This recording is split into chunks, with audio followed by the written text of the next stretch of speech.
આજે આપણને ઘઉંની અંદર એક જબરજસ્ત રિઝલ્ટ મળ્યું છે ઇન્ડિયા ગ્રોની પ્રોડક્ટ વાપરવાથી. તો આપણે ખેડૂત મિત્રોને જ મળીએ. સાહેબ, તમારું નામ શું? ધનજીભાઈ રામજીભાઈ. ધનજીભાઈ રામજીભાઈ. આ ગામ કયું? કાશિંદ્રા. કાશિંદ્રા. સાહેબ, તમે આ ઘઉંની ખેતી કરી છે તો તમને આની અંદર શું શું વાપરેલું છે? ભૂવસ્ત્ર અને ગ્રો મેજિક. ભૂવસ્ત્ર અને ગ્રો મેજિક.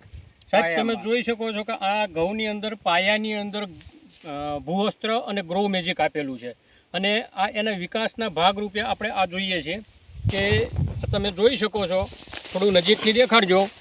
1 2 3 4 5 6 7 8 9 10 11 અને 12 જેટલી સળીઓ નીકળેલી છે. મતલબ કે આનું ભોથું બહુ જબરજસ્ત છે. સાહેબ, આ ઘઉં તમારા જે કરેલા છે એવા જ કોઈ બીજા ખેડૂતોએ કરેલા, તો શું આની અંદર આવો વિકાસ તમને દેખાય છે? નથી દેખાય. નથી. બરાબર. તો આ સરસ મજાનું આવું રિઝલ્ટ મળેલું છે. કેટલા ટકા નફો થાય એવું લાગે તમને? કેવું લાગે છે કે આ ઘઉંનું ઉત્પાદન જે છે એ જેમને લોકોએ નથી વાપર્યું એમાં અને આમાં શું ફેર પડી શકે? કેટલા ટકા ઉત્પાદનમાં ફેર પડી શકે? 40% વધારો થશે એવું દેખાય છે. 41% ઉત્પાદનમાં ફેર પડી જશે. તો તમે આ પ્રોડક્ટ સારો વાપરવાથી પોડો થશે.